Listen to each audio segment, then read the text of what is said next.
Yeah, AMC ult plus Freya ult, basically. Which is, you know, what both these hunters are, and a lot of new god designs are, to be honest. They're just amalgamations of previously cool mechanics that they just thought, oh, we'll just give this guy that, but better with a new extra mechanic. Is silly. Today, we become legends. Hey, my name's Inter, welcome back to the channel, and Inbound put out another banger video, so I have to react to it and give my thoughts. I simply love when people do this in the community, when they give their thoughts on like certain aspects of the game. I feel like most Smite YouTubers don't do it enough. Like, all of these channels, like Final K does it occasionally, but like Final K, Weekend, Incon, like they should all put out videos like this, in my opinion. I really enjoy watching them. I don't know if it's just me, but I like seeing other people's takes on like the health of the game, certain aspects of it, what they like, what they don't like. I love seeing what other people think about it, and then being able to like maybe change the way I think about things, or like affirm that my way of thinking is right, that kind of stuff. And yeah, this one from Inbound is about talking about some of the recent god releases. He's basically going to go over like the last 2 god releases for each class and give his thoughts on like, you know, where they're good designs, bad designs, healthy for the game, all that kind of stuff. And I find this really interesting. Bobby, if you're watching and you don't want me to do this, I completely understand. You can tell me not to, but I just love providing my thoughts on this and listening to other people's thoughts, so I thought I'd bring it to the channel as well. Also, go subscribe to Inbound. I'll leave the link to the original video in the description. Inbound is criminally underrated.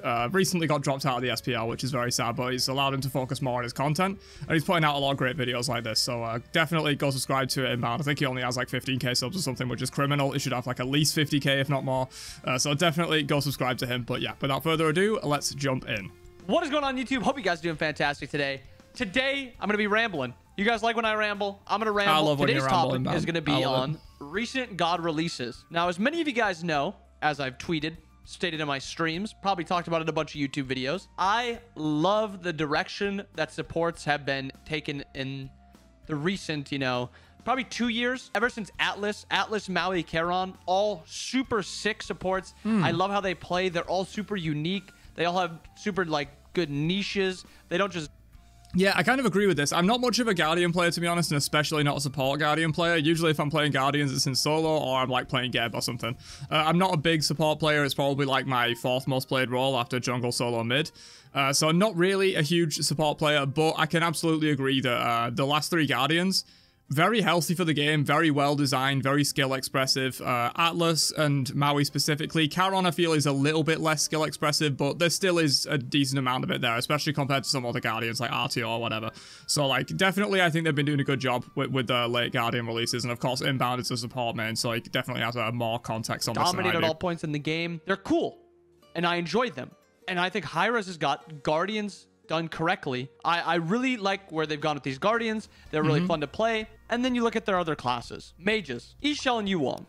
Now, in their defense, I really like their mages too. I think Ixchel and Yu Wong are super fun. I think they play unique. Yu Wong, when he originally came out, I didn't love him as a character, but I've really grown to love him. Yeah. I think he is super safe. I feel like a lot of people had that experience with Yu Wong. He kind of took a little bit of time for people to kind of get the feel of him, you know, managing Dao and using the ultimate correctly and stuff. His base kit's very simple. It's just circle damage, line damage, and a jump. But his ultimate's very hard to use, and making sure you have Dao ready for fights and stuff like that when you're using your 1 and 2 to get the amplified effects, because without the amplified effects, they're nowhere near as good, especially on the 1. So it does kind of take a little while to get used to Yu Wong. Personally, Ixchel and Yu Wong, not my favorite mages in the world, but I can see how they are, like, well designed. They're not badly designed, in my opinion. I just don't really like the way they play. Ixchel's ultimate is quite frustrating, so if anything, I would say Ixchel's ultimate is a little bit of bad design, in my opinion. It's just way too long duration CC immunity and, like, healing, and, like, she moves at full movement speed. Like, it's just a Nubis ult, but she's not rooted, moves at full movement speed, and also can heal allies. Like, I feel like it's a little bit bad design, but Ixchel's base kit, really cool. Yu Huang's kit in general, pretty cool. I'm just not a huge fan of either of these 2 mages, really, in terms of my personal preference. He has a lot of poke damage. He clears well. I really love his Dao now that they've buffed it to, instead of sitting out of combat for 15 seconds for 1 stack of Dao. Yeah, the Dao defo makes him feel a lot nicer after they've made that change, 100%. A whole lot less, and you get 2 stacks of Dao, meaning you're allowed to spam your abilities slightly more, but not as much as other gods are, but they're just more effective as abilities when they are upgraded through that Dao. So, Guardians, 10 out of 10. Love their recent designs. Mages, I would agree. Ixchel, Yu Wong. I love them. 9 out of 10. Maybe not as much as the Guardians. I feel like the Guardians are... Yeah, see, I would give the mages, like, in terms of objective design choices, I would give them like an 8. But in terms of personal fun for me, they're like a 5. I don't really enjoy Shell and Yu Huang that much. They definitely don't break my top mages like Scylla and Janus and MLF and a few other ones. A lot more unique and they play a lot differently, but the mages are really close to it. Now let's take a look at the warriors. Surtur and Shiva. Really? All right, warriors, my domain. I'll give my thoughts on these before I get spoiled on Inbound, because this is basically where I paused the video. I was watching this just on my own time, and I thought, like, at this point in the video, it was like, okay, this is actually quite interesting. I might want to give my own thoughts on this in the video. So this is why I basically stopped the video and decided I'll record a reaction to it. So everything from this on is basically like my raw reactions to it. Surtur and Shiva.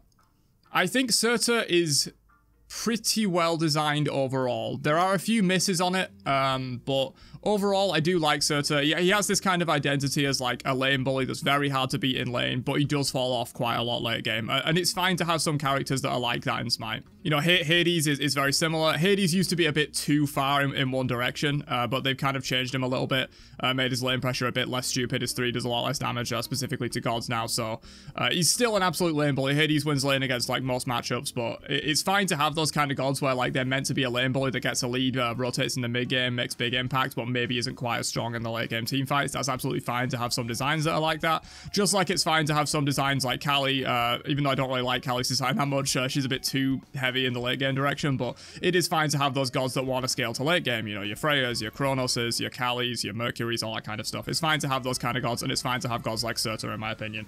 And I think his kit overall flows really well. His ultimate is the main misstep, in my opinion. His ultimate just feels terrible a lot of the time. His base kit flows super well, feels super smooth. The one stacking idea is pretty cool, but just the ultimate, it feels useless late game, and even in the laning phase it feels kind of useless, because you're never going to be able to, unless the enemy's like right on your tower line, like poking you, you're never going to be able to ult and fully chase them down and then like guarantee a kill before they just get back to their tower. So in the laning phase, your ult basically just becomes I'm ungankable, and I don't really like ults that are like that. Yorm's ult is the same. Like in the laning phase, Yorm's is more useful because it's quicker and you can actually get the damage out compared to Surtur, but it's just a get out of jail free card. It's just like, if you're going to try and gank me, I'm just going to press 4 and say no. And on a god like Surtur, it doesn't really fit. I would rather he had some kind of pressure ultimate that allowed him to look for kills and maybe even like rotate a little bit more. Because yes, the ultimate goes up in the sky, but I wouldn't class it as semi-global in the same way that like a Thor is, for example. Like it's just too slow. People can move basically almost as fast as you can fly in the sky. So either some changes or a completely new ult for Surtur, I think will make him a lot better. Give him an ult that fits more as like a pressure warrior. I would like to see that a little bit better. In terms of Shiva, I'm not a big fan of Shiva, to be honest. His 1-2 combo, it feels satisfying to use, but it is just incredibly basic. The passive, you have no control over, which I don't like at all. Any like passives or abilities where like they have 2 use cases or more than one use case, and you don't have any control over when that use case is active, is really bad design in my opinion. So I really don't like that Surtur can't control when he's in destruction state and when he's in bliss state. You know, I would almost rather see, like, if he dashes, he turns to Bliss, and if he's using his 1-2, he turns to Destruction, or something like that. That's not a good way to do it, really, but just having no control over whether you're in Destruction or Bliss is really bad, in my opinion. It's like, yeah, his abilities have cool new effects, depending on which one you're on, but you have no control over when you're going to be in a certain state, or, well, like, if you want to get the fire on the 1, you might just be in Bliss state, and you don't get it, and it's, like, kind of annoying. Same thing with, like, the block stacks, or damage reduction, whatever it is, in the 3, when you're in Bliss state. His ultimate's quite nice, though. I do like Shiva ult. I think it's quite good. It's nice with the options that you do actually have control over. You know, you can do amplified healing, or you can do amplified damage, or you can just do, like, raw damage and stuff. I think his ult is quite cool, but his base kit's a little boring, and I really don't like that you have no control over his passive. Like, Shiva's a bit of a miss for me. I know a lot of people like him, but personally, I would give Shiva like a 6. Surtur's probably like an 8. I think if he had a pressure ultimate, he'd be such a fun warrior to play, in my opinion. But let's hear inbound stalls. I've ran it on for quite a while there, because warriors are my jam. Mediocre characters. I think Shiva's fine. I think Surtur, on the other hand, is very boring and repetitive. Okay. And there's one way to play it. You just sit and you kind of stack your 1 in lane. There's really not a ton to it. There doesn't feel like there's a ton of skill expression. Like Charon, Maui, Ixia, Yu Wang, there's a lot of skill expression. You can combo slightly differently with your kit. I will kind of agree that Surtur doesn't have much skill expression. He is quite a basic god, but again, I think it's fine to have a few of those in the game. You know, Surtur is very good for if you're just picking up solo lane or just picking up the game.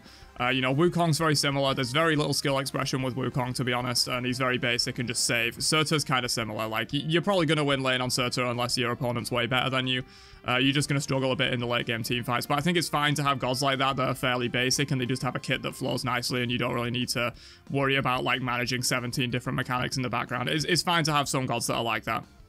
They play differently than other warriors. Surtur just kind of wins laning phase and then falls off and doesn't really do anything outside of that. Shiva, kind of true, but you spam your abilities as soon as they come up. There's really no secret to using them. Can't really use the passive. Like the passive for Shiva, if there was more depth to it, more ways to kind of maybe switch a stance or change. This is what I'm saying. Bliss or extend Bliss's duration or Destruction's duration. So there's more of like a mini game in Shiva's kit. I would love that. Surtur, I think it would be 100%. Some kind of mini game to manage that, and like, you know, maybe certain abilities that you cast move your meter a little bit, but then certain abilities move it back or something like that. Some way to control and actually use those benefits rather than it just being a random added effect to your abilities. Basically, there's no way to control it. Will make Shiva a lot better, in my opinion. Really cool for Surtur to be a perma-scaling god. He kind of is right now, but it's just so hard. Every stack is very weird to get to. It's fine. It's a way to do it. And it's the same thing as kind of like Charon. The one thing I don't like about Charon's kit is how his passive scales. You hit it very easily, and then you're just done with the passive kind of for the rest of the game. Yeah. This is kind of the problem that Hi-Rez are trying to implement infinite scaling, but then they're just capping it. And it's like, Surtur's cap is pointless because you never reach 200 stacks unless the game goes like 70 minutes. So Surtur's cap is utterly pointless, and Charon's cap is too low. And so like, it just feels weird. It feels like Charon's isn't perma-scaling because you just hit the cap within a regular game anyway, so you don't really need to worry about it. And Surtur's, I guess, is infinite scaling, but it's so inconsequential. It just adds like a tiny bit of magical damage to your one. Like, there's gods in, not gods, champions in League that like can scale up their size and like get to 7,000 maximum health if the game goes super late and stuff. And it's like, yeah, that could break the game, but like, try it, in my opinion. I'm fine if like a god releases and they kind of break the game for like, you know, a patch until the next patch when like they can fix a few of these things. Even 2 patches, if it's a really cool design that is a lot of fun to play, I'm fine with the god being like kind of broken for 2 patches if it's a really interesting design. My problem really comes where like it's brain dead gods that are just way too overtuned on the numbers and it's not anything interesting in their design that makes them good. It's purely just like a numbers game. Matikaras is probably the best example of this. His numbers are just insane, but his kit is brain dead as fuck, and it's like, that's not fun when a god like that is OP for so long. It's why I've made a rant on him. But if you had like some kind of infinite scaling god with like cool mechanics within their kit, I don't mind if that's like OP for a little while while they like figure out how to tune it and stuff like that. But it feels like Hi-Rez are just really scared of adding those kind of mechanics because they'll make a god that like won't be easily balanceable. But like, have confidence in your abilities to balance the game. Release these gods that are like wacky and out of the box and have like cool mechanics in their kit. And if they're broken or if they're trash, you can adjust that in like the following patches. I personally wouldn't mind a god being broken for a patch or 2 as long as they're really cool, basically. It's kind of the opposite. It's not really perma-stacking because it's so ineffective for the first, 100 stacks. And then once you're starting to get to like 150, then it starts to become effective. It's adding 3 damage times your passive stacks, however many you have. So if you have 100, you're getting 300 damage from it, which is, I mean, you start to get up there, that starts to become a lot of damage, but it's a melee auto. So the only way to get it is by getting on top of the enemy, and you have no dash to do it. Strange. Yeah, so he's talking about Surtur here, not Charon. So yeah, as I said, it's just an inconsequential amount of damage. Even if you are maximizing it on Surtur versus someone who is literally just pressing the one randomly, you're going to have like 40 or 50 extra damage by the time like late game team fights start to happen. It really just does not matter, unfortunately. And it'd be cooler if these infinite scaling mechanics actually mattered and were truly infinite. Hard to do. You rely on Blink to get there. Or you could try to ult in, but your ult is super slow. It's pretty easy to outrun. So yeah, it's just meh. I don't know what I'd do with man. Surtur. Really. I think the kit is just kind of boring, monotonous. I think he is just a not great design. Again, I don't mean to like bash or anything. This is just my opinion. Maybe somebody... Yeah, of course. When I'm saying anything about these designs, I'm not trying to bash anyone. I'm just trying to give my thoughts on the game and improve it. Basically, I want Smite to be as good as it can be. So, but I do kind of disagree that Surtur's a bad design. I think he's not like the best design in the world by any means, especially because the ultimate is so weird. But I think if you gave Surtur a pressure ultimate that could actually like work, you know, obviously not this, but like if he had Tyr's ultimate where he like leapt in quickly and stunned or something like that, that would just be that would make him feel so much better, as like his whole identity is pressure. He wants to dive on you, but he like falls off a bit late game. It would just make him feel so much more fluid. I feel it. Surta's only problem really is his ultimate. I actually don't mind his base kit at all. I think his base kit's fine. He's built for pressure. He does that, but he falls off late game. It's fine to have a design like that, in my opinion. Out there really likes this opinion, or really likes this character, really likes Surta, how he plays. They like how he plays differently than other warriors or whatever. But to me, it just feels like you're just playing another warrior. Shiva's at least a little different. You're playing slightly differently, but I just wish they did more with his passive. Now let's talk about hunters. Martikaris and Ishtar. These characters just do way too much stuff with very little downside. I understand. Yeah, these characters are basically, I am going to take mechanics from all the gods, and I am just going to make them better with more stuff, better numbers, lower cooldowns. Like, these two gods are so, like, genuinely poorly designed, in my opinion. And again, I'm not trying to bash Lomi, who designed these gods. She's made Charon. She's made, I think, Yu Huang, who is also quite a good design, in my opinion. So, like, she absolutely can make great gods. But Martikaris and Ishtar, I just really don't like them. And I think probably what adds to this is that they were left OP for far too long. Ishtar, you know, dominated for like at least 6 months, if not longer than that, before she got appropriate nerfs. And even then, she's still strong now. She's just not like a top 3 hunter anymore. And Martikaris has been dominating since release in 10.2, so it's been almost like 8 months. Maybe not 8 months, maybe like 6 months. Again, of Martikaris just completely dominating the meta. And they're just not interesting designs. As I said, I don't mind if something is dominant for like a few months after its release, if it's an interesting design, but Martikaris is just Chernobog combo, but better. Some stealth bushes that are like kind of cool, I guess. And then his ultimate is just Freya ult, but better. And it's like, okay, this is just, we've seen this before. You've just given it extra effects and better durations and lower cooldowns and stuff. And it's not fun. His passive is just Soul Eater, which is really boring. It's just, I'm going to get extra lifesteal and stuff. It's boring. Ishtar, like, her 1 is just Hachiman's 1, but way better. Everyone's memed on this, and Hachiman's 1 got buffed recently to make it, like, better at what it does, but before that buff to Hachiman's 1, Ishtar's, like, 1-3 was literally just Hachiman's 1, but better, and she also had 2 other options, one of which was completely fucking broken, and was basically, like, Izanami's autos, basically. And then, like, her 2 is just really weird to use and not very interesting, in my opinion. Her 3 is, like, one of the few things that I do like, because I like an aggressive dash on a hunter that, like, you can use to get away, of course, but you can also use it to be aggressive, and it does big damage if you do that. The scaling's a little too high on it, in my opinion, but I do like the fact that you can use it aggressively and be rewarded for that, but also it's risky, you know, you might get yourself killed. And then her ultimate is just boring as well. It's just a cone, and then it returns to you, and it stuns people. Like, Ishtar and Martikaris, they're just both pretty boring designs, in my opinion. Like, they're both 5 out of 10 designs, but they've both been 10 out of 10 power for like 6 months after their launch, and that is where it becomes super unfun. Like, if a god like Maui or Charon or like King Arthur, in my opinion, a lot of people disagree with that, is strong for a while because they bring interesting mechanics and new things to the game, I don't mind that. But when it's just reskins of old gods pretty much with a couple of new mechanics added in, and they're just OP for like 6 months straight and like top of the meta, it's just so trash. So like, the hunters, big misses. The last 2 hunters, in my opinion, big misses. Probably the worst of any class. Understand, hunters are not easy to make. It basically comes down to, do their autos do damage? Yes, they do damage. They're good characters. No, they don't do damage. They're bad characters. Let's just take a look at all their kits. Starting with Ishtar, Mark of Vengeance. Her 1, when Ishtar drops below 75% health, she marks the enemy god that most recently damaged her for 10 seconds, and each time she deals damage to the marked god with a basic attack, she gains a stacking attack speed buff. Ishtar receives a killer assist. Yeah, and again, with this, like, it's something you have very little control over. Like, in the 1v1, it's guaranteed, but, like, in a team fight, you don't have, like, too much control over who this is going to go on. And it's also just boring. It's just a standard attack speed and movement speed steroid. On the marked god, she gains a movement speed buff, and the passive has a 20-second cooldown. Fine. No problem with this. Attack speed buff when she's hitting the enemy, movement speed when she gets the kill.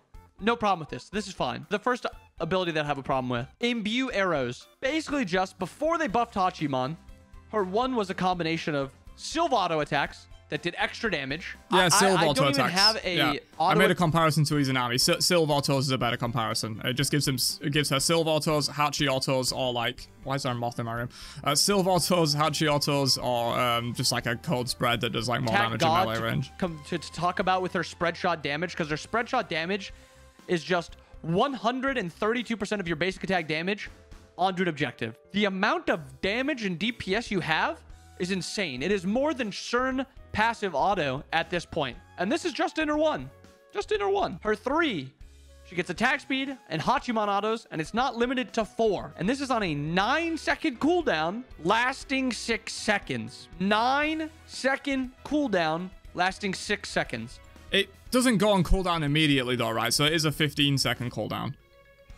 I'm pretty sure I'm right on that. If I'm not, that is busted OP and should be changed. It is absolutely insane how bloated, overtuned, obnoxious this ability is.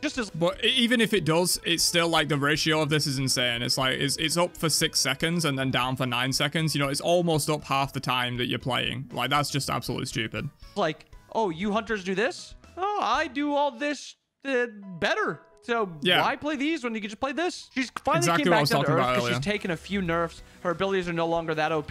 Obviously, Marty was added into the game, who just kind of does what she does even better. And then Hachiman got absolutely massive buffs that kind of pushed him into meta also. But don't get it twisted. Ishtar's not bad right now. And honestly, she's probably just sitting in the side, waiting for her time to come where people are like, oh yeah, Ishtar's a god. I can just play her and win lane and also fight on objectives and also have CC and also be somewhat safe. She was top of the meta for 6 months, and she's still not bad by any means. I would say she's just sitting outside of the top picks at the moment. And, you know, if top picks get nerfed, she could easily become a top 3 ADC again, in my opinion. Her kit is still just, like, fundamentally pretty broken. Blades of Retribution is a cripple into a stun on a 90-second cooldown that gives her CC immunity. Her one not great ability is Jolt, but this is still a massive amount of burst that she can crit off of. Ishtar is a completely bloated character, and we haven't even talked about the... Yeah, like, just look at that damage, dude. It's 240 plus 60%, and then the arrow does 60 plus 110% basic attack damage. So if you have any basic attack augments, like Gilded Arrow, or if you have crit or anything like that, this becomes even more. It technically works with Hydras, although you'd never do that. That's for, like, a meme build. But this thing can hit insanely hard. You can crit for like 1,000 with this ability. It's absolutely insane. Most bloated hunter they've added. Marticarus. Now, what is this god supposed to do other than be the best character in the game? Monstrosity. Early game Marticarus, whatever. Doesn't get much value from the passive. Sometimes just gets an attack speed buff. Whatever. Late game Marty gets 21% physical lifesteal, 21% physical ability lifesteal, and 35% attack speed for 6 seconds, and hitting autos or hitting abilities extends it up to 12 seconds. So this is just dumb. It's just completely free, a massive amount of free stats for no reason. Like, they nerfed all the lifesteal in the game, but Marty still gets 21%, which is more than any other item can give you in the entire game, just for free off of his passive, like, scaling throughout the game. And then he also builds Soul Eater, so he's healing 31% of his ability damage. It's just insane. Probably over the course of an entire fight, you can have Monstrosity stacked for your attack speed. Acid Rain. At level 2, clears archers with Bluestone. At level 2... At level 2. Dude, I knew this ability was stupid with the fact that it leaves behind the trail for, like, minions and stuff, but that is insane. This kills at level 2. That is ridiculous. Clears archers with Bluestone. Also has super long distance. You can't stop him from farming with it. On a 14-second cooldown. Yeah, the range is silly. Also slows. Poisoned Barb. Anti-heal. A root. Explodes. You don't even have to hit it and just proc it, and you get the anti-heal and you get the projectile. Even just look at the damage, man. It's 365 plus 105% scaling, in addition to a long duration root healing reduction on an 11-second cooldown. It's just silly, man. It's just way better than like everything other on an ability hunters 11-second offer. cooldown. And those are just his worst 2 abilities. Well, just wait. Stalk Prey. 180-second invis patches that he can move on a 15-second cooldown, granting 30% movement speed for 3 seconds. I don't even want to get it started on how busted this ability is. Yeah, it's super underrated. It has not been nerfed super underrated. Point of balance says so much about this character. 180-second duration on a 15-second cooldown. You have to ward the area to get the vision of it. If you ward in the patch, he just puts another one you down. can move the patch just slightly outside of it, and then again, you cannot see inside of it. You're forced to ward either inside of it, or you have to give up all this pressure around this area because he put a 15-second cooldown there. Oh. And you see, Inbound knows, like, how this impacts, like, genuine high-level play. Like, for most of you people watching this, and even for me, this isn't as big of an issue because no one's really playing perfectly around these patches. But in pro play, I can't imagine how annoying this is in pro play to deal with this all the time, man. Like, honestly. Okay. All right. Yeah, okay. And he only gets 30% movement speed. It's okay. It's okay. Surely his ult then is not very good, right? His ultimate is a long duration, high damage, prot shredding, CC immune, untargetable, 90-second ability. It is mind-blowing that this ability and his third ability have not been gutted to a point of balance. It's just ridiculous. Like, this thing just does everything at like the top level that you could ever want from it. The damage is completely ridiculous. I don't know what it's even at right now, but I know at one point it used to be like 1200 base damage and like 240% scaling or something stupid. Completely unmissable unless the enemy's like jumping or whatever. Protection reduction used to be 40%, now it's 24%, which is still completely insane. That's more than an entire item worth of prot shred that you just get on this for free. And that lasts 4 seconds for afterwards, so you're shredding them for the 3-second duration of the ultimate and for 4 seconds afterwards, so 7 seconds of having your prots just completely deleted. And yeah, why is it on a 90-second cooldown? Absolutely no one knows. This ability should be minimum 100 seconds, maybe 110 seconds. I honestly won't complain if it was 120 seconds, man. Like, this ability is just way too strong. It's stronger than basically every other Hunter ultimate in the game, I think. I don't think I can, off the top of my head, think of one that is better than this. It's just completely insane. Just complete immunity for 3 seconds as well. You know, if you're ever in danger, you just press this, and not only can they do nothing to you, and they probably use their movement to get on you in the fight if they're like an assassin or a warrior, you can now return like half their health bar and damage to them. And also probably heal up about a fifth of your health bar from his ridiculous ability lifesteal. It's just completely stupid, man. This god design is terrible. I said that once, and I said it with a third ability, but I'm saying it again. It is mind-blowing that these abilities have not been nerfed to a point of balance. They are unbalanced innately. The numbers have to be so bad on these abilities for them to be bad. And honestly, I don't think there's a number that... And that's bad design, in my opinion. That's a big mark of bad design. You see this a lot. You know, you see this with, like, your Moja. You see this with, like, Freya, for example. There's, like, a point where, like, you cannot nerf the numbers on it enough to where the god will be bad. And if you do that, the god will feel completely awful. Because, like, you would have to nerf Marty's ult damage down to, like, I don't know, 800 plus 100% scaling. And even that might still be really strong. And it does almost double that at this point. Or at least at release it did. And it's like you would have to nerf it so badly that the god feels awful for it to not be overpowered. And like that is a mark of bad design, in my opinion. That could be bad for this. Maybe 7-second duration on a 30-second cooldown. Maybe this is bad. But this is still something where you're just getting that vision control and that zone control just from a 15-second cooldown. This is just AMC ult on steroids with survivability. And let's keep in mind, all of these abilities get lifesteal for monstrosity. Which is, you know, what both these hunters are, and a lot of new god designs are, to be honest. They're just amalgamations of previously cool mechanics that they just thought, oh, we'll just give this guy that, but better with a new extra mechanic. Is silly. And with this current build, Trance, Soul Eater, Fail Nut, Crusher, Heartseeker, and Bluestone upgrade, he is one-shotting you. He is perma-sustaining. You cannot 1v1 him because he just goes into the air and you can't trade back onto him. Yep, there is very few times that you can actually win a 1v1 versus Marty. And a lot of those times just come down to his ult being down or his relics being down and you being able to just one-shot him before his ult can get him into the air. It's the same problem that I have with Kama and Freya. Yes, I get it was frustrating where you were getting caught when you were trying to go into the air as Freya and as Kama. But it is even more frustrating trying to hit a Kama or a Freya when they have ult and instantly... It's like they're pop. Yeah, the thing is, with Freya and Kama, it was like the animation was not tied to the actual invulnerability frames. That was the problem, because the invulnerability frames would activate after like maybe half a second or something, but the animation was linear, so you were already halfway up to being fully up in the sky by the time the immunity activated, and so it looked really weird. What they would have had to do is like make it so there's like a little charge up, like maybe they like tense their legs and then you jump up or something like that, where you can actually still hit them, because you can't just do it on a linear animation, because otherwise it's immune immediately like Marty is and it feels terrible, or it's immune halfway up and then you have animation issues where you die when you're clearly in midair and it looks weird. So they would have to add some kind of like charge up while they're on the ground or something like that, or you make it invulnerable on frame 1 like Marty, but that's like super frustrating to play against. Aegis, instantly they're immune to damage. It really is. It's like they have another Aegis. So Marty, you have to get through a beam, you have to get through an Aegis, and then you have to get through an Aegis that allows him to go into the air and not be CC'd. I hate the ability, I hate the ult, I hate Cam ult, and I hate Freya ult. I hate how they work. They just don't make sense to me, and they aren't balanced in my opinion. Bring back the ability to hit them as they're going into the air, or be able to CC them and like interrupt it. As is, it is super annoying. Sorry for talking about Cam and Freya. It's just something else that I think is really frustrating with these characters that go into the air and do a ton of damage. I think Martikarus and Ishtar are just complete misses as hunters.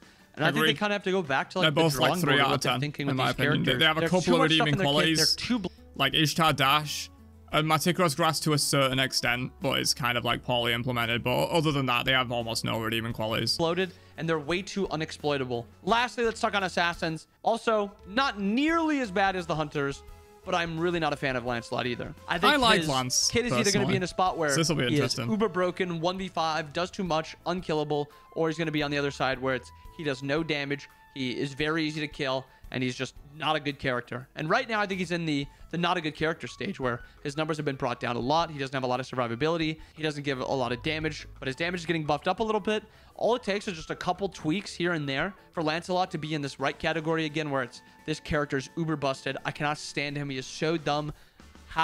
So I do agree with his philosophy of like these gods where like one small buff makes them completely broken and one small nerf makes them completely useless. That is bad design, but I actually don't think Lancelot falls into that camp in the same way that some other characters do. I think like Lance right now, in my opinion, is not as bad as people think he is. I think he's actually like maybe just under the point of balance, in my opinion, and like a small buff could probably bring him reasonably into balance without him like completely breaking the game. And Lance is fun to play, in my opinion. You could argue he's not super fun to play against because his ult is like a get out of jail free card and his 3 is completely immune to all CCs except stuns, and that can be like kind of frustrating. And you could also argue that his 1 and 2 are just taken from Achilles, basically, but slightly different. So I can see the argument for why Lance is like not a great design. I wouldn't say he's a bad design though. I would say Lance is like a 7 out of 10 maybe. Like there's definitely some things about him that can be frustrating and could be improved. But I wouldn't say he's like a completely wasted design, in my opinion. I think he's kind of fine. I do enjoy playing some Lancelot from time to time. You fight against him. Solo lane Lancelot, when he came out, was one of the least fun things to play against. He did way too much damage. He was very hard to gank. He was very hard to kill. And then he scaled into the late game because of how strong Bluestone was. Thank goodness Bluestone is nerfed, so at least Lancelot doesn't scale that well. And I don't think his laning phase is as good as it used to be also because his base damage has been lowered. Yeah, nah, Lance laning phase is fucking horrible. Right now, you cannot win lane as Lance in solo. But yeah, I kind of agree that on release, Lance solo is pretty frustrating because when Lance is tanky, he has even more mitigations to stop like his shields being destroyed and stuff like that. So yeah, tanky Lance, I can understand how it's a little bit more frustrating than like full damage Lance. Still just not a fun character. I want this next assassin that they're releasing. I know nothing on him. I've heard he's a magical like Ao Kuang assassin. I could be wrong, but I want this next assassin to just be this. Yeah, you're correct on that. Spoilers. Spoilers, anyone? Okay, the next god is going to be Maman Brigitte. She's going to be a magical assassin by the looks of the data mining so far, so in the vein of Ao Kuang, and that should be really cool. So it seems like we're not getting a regular assassin this year, we're just going to be getting Maman Brigitte, who is an Ao Kuang style character, so basically an assassin, which is really cool in my opinion. Ao Kuang I do kind of like, and I wish we had a few more mages that break the class design. There's way too many generic burst mages in my opinion, so like more magical ADCs, more magical assassins, more magical supports. Well, not magical supports I guess because guardians, but like mage supports. I'm down for any of that cool stuff in my opinion. I'm going to kill one person and I'm going to try to get out. That is my entire job. Lancelot is I'm going to try to maul the entire enemy team and kill as many of them on the way out. I don't like that. I want my assassins assassinating. We haven't had a true assassin in a long time. I want my hunters to be unique, not just uber bloated. I don't care if the hunter is really not that great, as long as it's unique. Charybdis is a great example of a wonderfully designed hunter. I love how she plays. Oh, completely disagree, man. Completely disagree. I think Charybdis is one of the worst design gods in the game. I don't know if this is a hot take. I hate her 3. It has the same problem as my Maticaros ult. It's not quite as egregious because she doesn't deal 5,000 damage back to you while she does it, but her 3 is just instant immunity on a fairly low cooldown and she just gets away for free. I don't like that at all. Her 1 feels super weird to use, or is it the 2? The wave thing, I think it's the 2. The 2 feels super weird to use. The 1 I like. The attack chain with the 3 small hits I like as well. The ultimate is awful and feels terrible to use. It doesn't fit with the rest of her kit very well. It's just like a big like damage bomb AoE, which doesn't really gel well with the rest of her kit in my opinion. So the ult is a little bit weird, and also it's impossible to hit for absolutely no reason. I think Charybdis is one of the worst designed hunters in the game. She's not overpowered, which is nice, thank God. If she was overpowered, it'd be even more frustrating. And she's probably not quite as badly designed as Maticaros and Ishtar, but she's close in my opinion, but on the other end of the spectrum, where she feels terrible and like underpowered. Piercing auto that's on a cooldown that also explodes on contact with walls or gods. Sick. Her 2, while not all that unique, it's a big proc shred, a slow, and it allows her to trade into you or to be able to shred frontliners. Her 3, a really cool survivability option. She can't trade with you while she's in it, but she can use it to dash forward and knock you up and then trade with that, or she can use it to play defensively. Only part I don't really like is her ult. Well, what are you to do? You're not going to get a perfect kit. Still a cool the ult's trash, but also, like, I don't know how you can say Charybdis 3 is, like, a really well-designed ability after complaining about Martikaras's ultimate, and half of the reason Martikaras's ultimate is so annoying is the fact that it's instant immunity beats Aegis on a well, it's on a longer cooldown than Charybdis, so, like, that is, like, half the reason I hate Martikaras ult so much. The other half is, like, the prot shred mainly and the damage, but, like, it's mainly the fact that it's just instant immunity, and Inbound harped on that, like, when he was talking about Martikaras, so I don't think you can really say that Charybdis 3 is well designed. You could argue that it's, like, fine, but I don't think you can go from Martikaras ult is terrible because it's instant immunity to Charybdis 3 is great because it's instant immunity. Like, in my opinion, they're both badly designed, and I don't like Charybdis 3 either. I enjoy playing her. I like that. I want them to go back to that. And then the assassin previous to Lancelot was Kleena. I liked Kleena. I think Kleena's great. Cool. Kleena's great in my opinion. One of the coolest assassins in the game. She has a lot of skill expression. She's fairly hard to play. Her ultimate having 2 charges is super cool. That she has a really unique mechanic with going into walls, which can be like a little bit frustrating sometimes if you don't have a lot of matchup experience with Kleena. But there's a lot of skill expression in that. The Cleo player is taking a risk themselves, and they have to like play it correctly. Her 3 is one of the most satisfying abilities to use in the game, where you can cancel it at any point, 180 it and stuff like that. Really cool.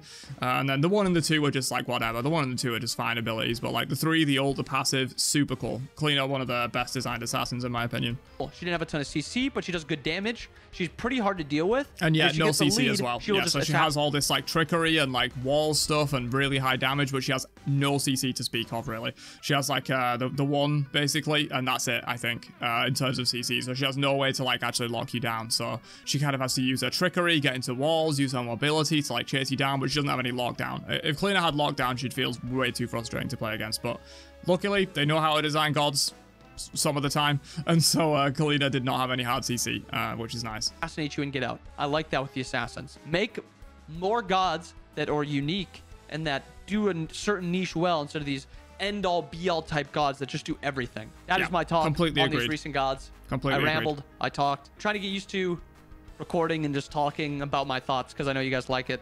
I love it. Feels weird sometimes, but there you guys go. Hope you guys enjoyed the video. The weirdness goes away, Bobby. I don't know how long you've been doing YouTube, but the weirdness goes away. Trust me. I'm just talking to myself right now, and I don't feel a thing. This is just normal for me. But yeah, keep the videos coming, Inbound. Absolutely. I love hearing people's thoughts on the meta. Not many Smite YouTubers. I've also given him a very unflattering pause there. Let's try and fix that a little bit. I love when Smite YouTubers do these kind of things. I feel like not enough Smite YouTubers do. It's really interesting to hear people's thoughts and stuff, and kind of just give our thoughts on the community, as the community on the game that we love. And, you know, Highways can probably take a look at these kind of videos and figure out where they're going right and where they're going wrong in terms of god designs and all that kind of stuff. Really great video. Of course, I will leave a link to it in the video description. Go subscribe to Inbound, and I will catch you guys in another one later on. Have a great day, and peace out, you nerds.